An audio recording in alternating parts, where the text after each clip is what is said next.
Baik kawan-kawan semuanya, Assalamualaikum warahmatullahi wabarakatuh.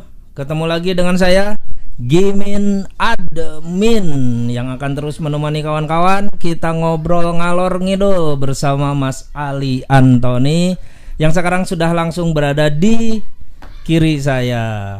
Edisi kali ini sudah masuk ke edisi keempat ya Mas ya. Dan ini cukup lumayan tertunda ini yang keempat ini nih. Jeda ketiga dan keempatnya cukup lama ini. Tapi alhamdulillah hari ini kita sudah mulai bisa lagi bikin podcast untuk edisi yang keempat. Temanya apa kali ini? Saya juga nggak tahu kawan-kawan, karena kita ini podcastnya mengalir saja, the flow. Nggak ada briefing segala macam ini. Tiba-tiba podcast aja di sela-sela kesibukan nerima order dari kawan-kawan ya. Tapi nggak apa-apa. Siapa yang tahu nih Mas Ali? Atau menyapa dulu Mas Ali? Ya. Untuk podcast kali ini edisi keempat. Siap. Belum apa-apa.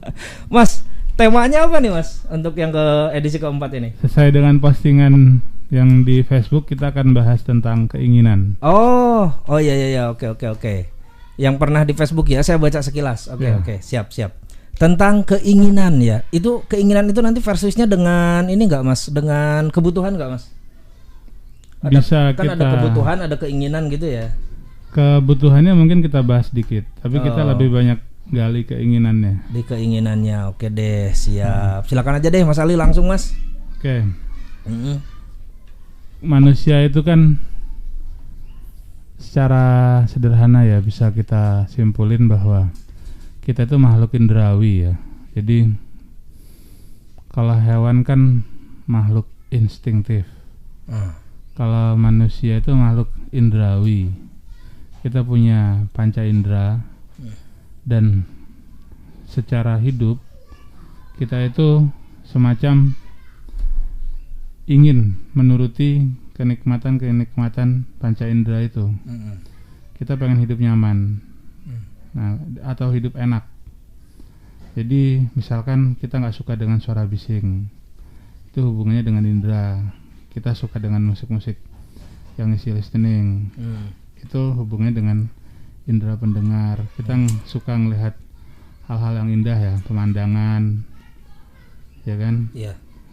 Terus duit banyak, itu kan itu juga termasuk pemandangan yang indah ya, duit banyak. Asal bukan punya orang ya kan, punya sendiri. cewek seksi, kalau bagi cowok itu nurutin indera. Jadi yang dimaksud nafsu itu sebenarnya pemuasan terhadap indera-indera. Secara biologis sederhananya kayak gitu.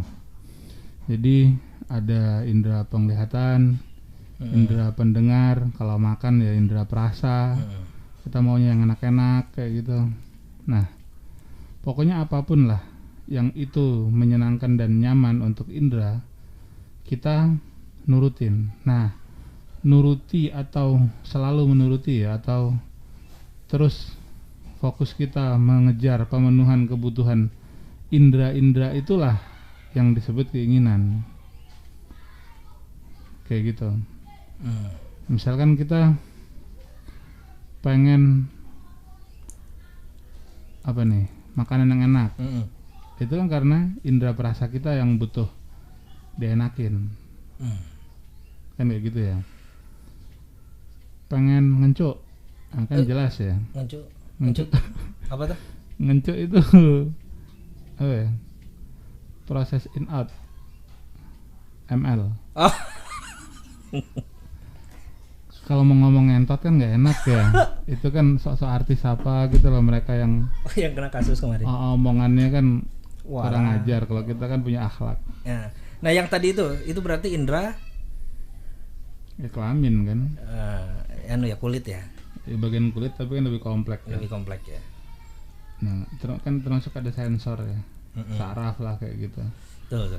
Nah termasuk mobil baru itu kan ada rasa nyaman ya, tubuh, kursi empuk ya kan, AC dingin, terus termasuk eksistensi, ingin dipuji, ingin dikagumi. Nah itu. Nah, tapi uniknya keinginan ini dia nggak semata-mata lahir tiba-tiba. Jadi ada yang disebut dengan sejarah keinginan. Kita ingin tuh biasanya karena dua hal. Membandingkan kondisi kita. Yang pertama itu, misal gini, teman-teman motornya bagus, motor kita motor lawas itu lah. Pitung lah. Pitung bagus ding sekarang. Pitung nggak bagus. Bagus sekarang jadi motor. Pokoknya nggak ada merek lah. Pokoknya yang membuat kan karena relatif ya. Tiap orang kan tidak bersyukurnya beda-beda.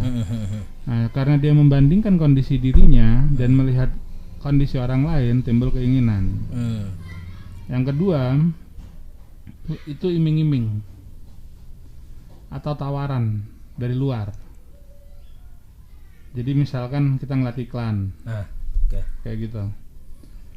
Semula kita nggak kepikiran dan nggak pengen kan dan nggak membandingkan, tapi karena ada iklan, gila nih motornya canggih, modern, terus bodinya oke, kok jadi pengen ya. Nah itu jadi DP-nya murah lagi. Nah DP-nya murah, bisa kredit kayak gitu. Kredit. Padahal kredit sebelumnya belum pada lunas. Aduh.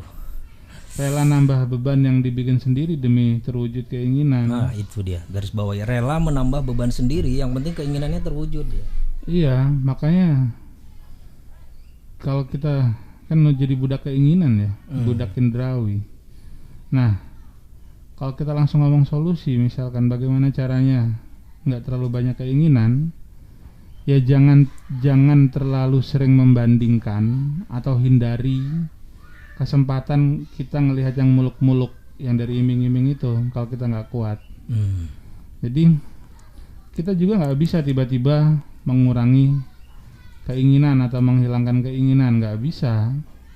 Itu naluri alamiah ya. Ya kebutuhan indera yang pengen dipuaskan itu. Jadi orang yang lama berlatih yang bisa itu tetap metode pemaksaan. Jadi kayak misalkan gini. Kayak kita duduk, gak usah lah kita ngomong samadhi atau meditasi ya. Duduk diam 5 menit aja kan gak setiap orang mudah kan. Karena pembiasaan kan. Bagi yang terlalu over ya, dia harus sering bergerak misalkan. 5 menit kan itu merisaukan, apalagi 5 menit tidak pegang HP. Kalau 5 menit sambil Facebookan aja 5 hari mungkin bisa ya, atau sambil YouTubean kayak gitu. Sambil TikTokan yang asik gitu. Sambil TikTokan atau sambil lihat orang yang sedang joget-joget di TikTok kan. Nah, jadi keinginan ini menjebak kita gitu loh. Kan seolah-olah ya kita kira dengan makin seringnya indera ini dituruti maka akan makin bahagia. Kita kira kan gitu ya. Tapi kan yang terjadi malah enggak. Karena apa?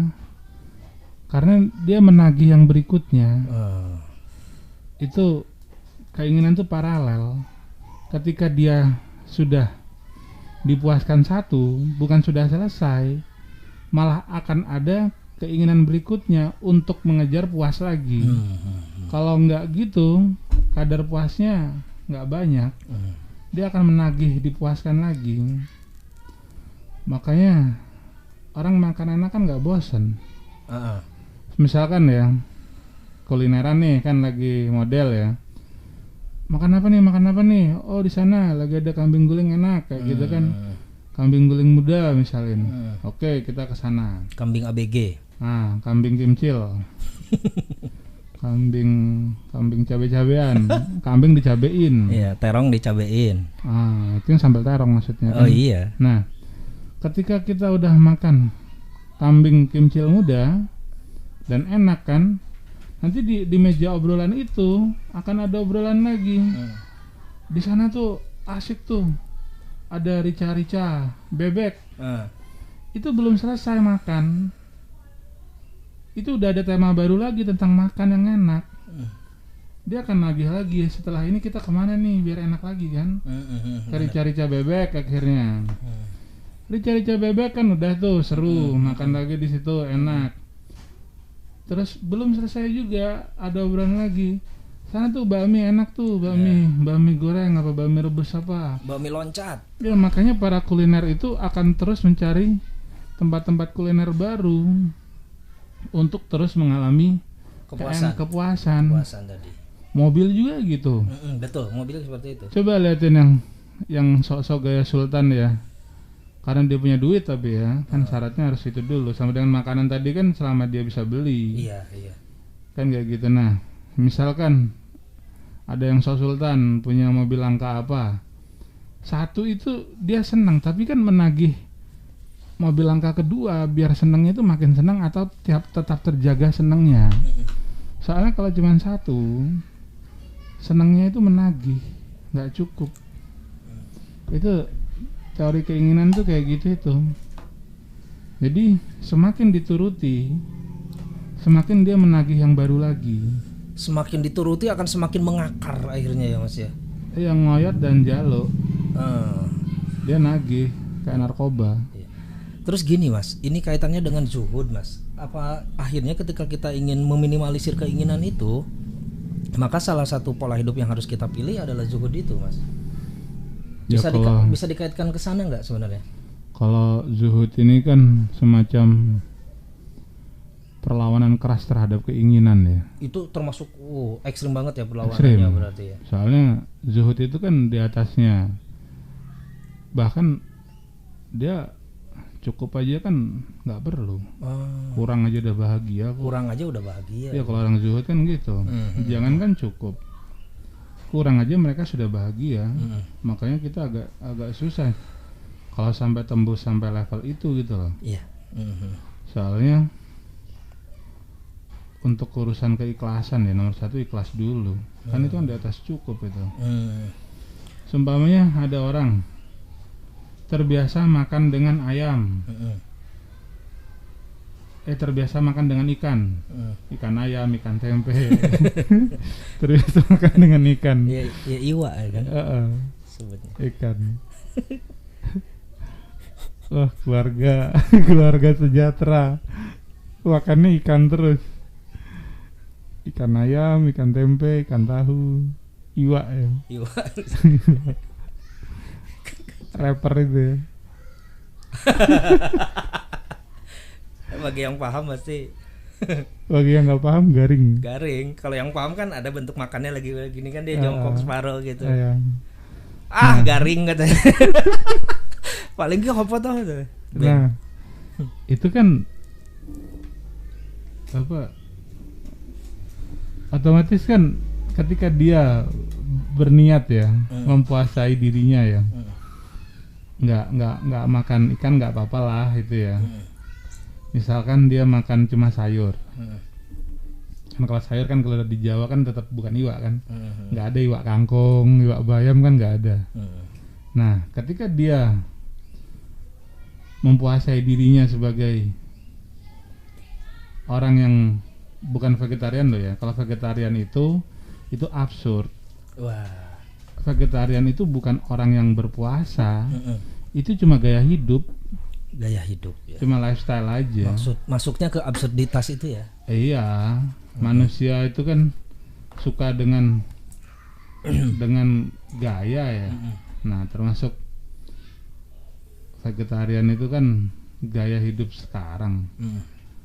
Yang ntar dihubungkan dengan kesehatan lah atau sikap empati terhadap hewan kayak gitu. Dan lucunya kan dia kira ketika nyabut padi itu memang nggak membunuh makhluk. Kan sama aja motong kambing ya kan, mereka kan menghindari itu tuh pembunuhan terhadap makhluk. Nah, panen itu kan termasuk penghilangan nyawa tumbuhan juga. Tapi kita nggak bahas absurditas ya. Belum saat ini ya. Nanti ada tema khusus ya. Ya, kita cuma nyenggol dikit ya. Nanti ada khusus kita bahas mengenai absurditas. Iya, jadi cuman mitos kan Sisyphus. Iya. Cuman kan keinginan tuh kayak gini. Kalau manusia, mungkin nggak manusia nggak punya keinginan. Sementara ketika dia berlatih mengurangi keinginan atau berlatih tidak memiliki keinginan itu kan bentuk keinginan juga. Iya.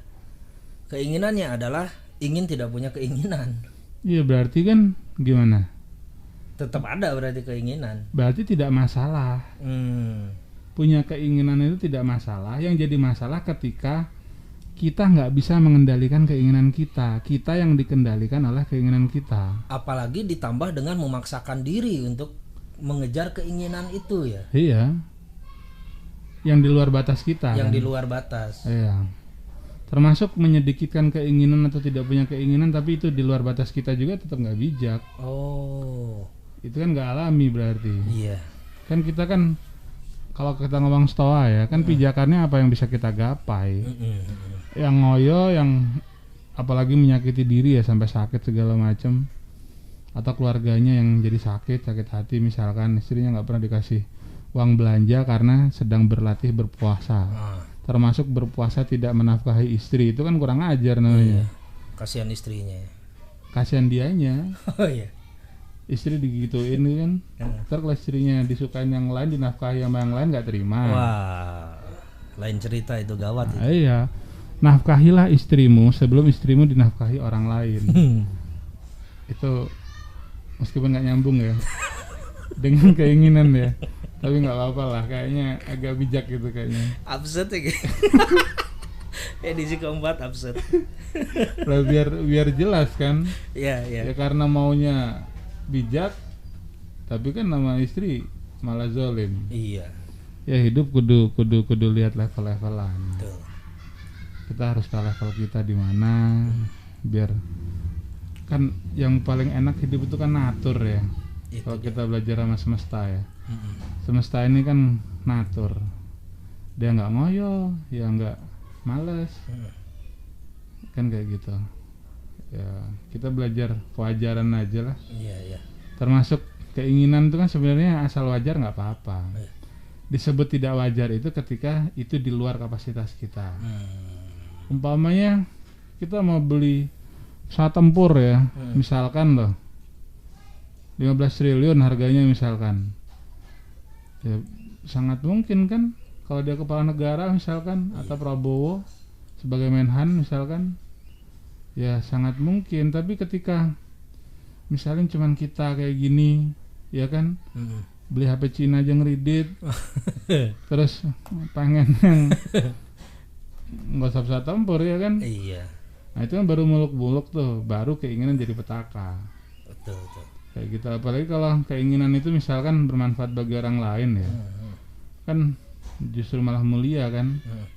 Misalkan pengen bikin panti jompo, ya kan, yatim piatu, itu kan termasuk salah satu bentuk keinginan tuh. Jadi nggak semua keinginan itu buruk. Kembali lagi ke sikap kita. Selama kita bisa mengendalikan, nggak ada masalah. Iya. Maka gini Mas ya, untuk mengendalikan keinginan tersebut, maka perbanyaklah bersyukur berarti. Apa yang bersyukur sudah kita dapatkan itu sekarang, ya khusus syukuri. Bagi orang-orang yang nggak bisa nuruti keinginan. Aduh. Mudahnya itu. Bersyukur itu metode sederhana untuk mereka yang susah nuruti keinginan. Dibikinlah bersyukur. Nah, ketika kita udah bersyukur, di situ kan ada kemungkinan poin untuk mewujudkan lebih mudah sebenarnya. Karena kita nggak dikendalikan lagi. Justru kalau dikendalikan itu kan kita dalam tekanan, malah lebih susah. Jadi kalau mau keinginannya terwujud, jangan pengen-pengen banget. Coba dilihat aja dalam hidup ini, ketika kita kepengen banget kan malah kecewa kan sering-seringnya. Oh iya. Malah susah mewujudkan kan. Ketika kita nggak pengen malah gampang kan. Itulah. Beberapa. Tapi ada juga yang kita pengen nggak pengen susah ya, ada juga. Duit misalkan ya, itu sama aja, itu mau kita apa ya, duit misteri lah. Itu nggak kita bahas. Semua udah punya masalahnya masing-masing dengan duit itu. Wah, duit mah kompleks coy. Gitu Mas ya keinginannya. Oke. Udah berapa menit nih? Udah 20 menit ya? Oke kawan-kawan, ini kita memang durasinya coba kita padatkan lagi ya seperti di awal. Ini kita maksimal 20 menit sebenarnya. Mudah-mudahan dengan 20 menit ini banyak manfaat yang bisa diambil dari apa yang diutarakan oleh Mas Ali barusan. Saya percaya sih banyak sekali manfaat. Kalau kawan-kawan nanti mendengarkan dengan saksama dari awal sampai akhir apa yang diucapkan oleh Mas Ali, wah itu manfaatnya sebenarnya lumayan ya. Jadi ini udah 20 menit kita nih Mas Ali nih. Ya. Berarti ya belajar mengendalikan keinginan. bah iya, nyambung akhirnya ya. Iya. Karena keinginan kita sebenarnya ingin lebih panjang, tapi itu tadi kita harus belajar mengendalikan keinginan sesuai dengan target di awal. Kita maksimal 20 menit dan sekarang waktunya kita sudah lebih dari 20 menit ya Mas Operator ya. Oke, jadi kawan-kawan, untuk podcast edisi keempat ini kita cukupkan sekian dulu. Terima kasih kawan-kawan semuanya. Ingat tetap jaga apinya kawan-kawan. Keep the fire. Assalamualaikum warahmatullahi wabarakatuh. Sampai ketemu di podcast edisi kelima. Terima kasih.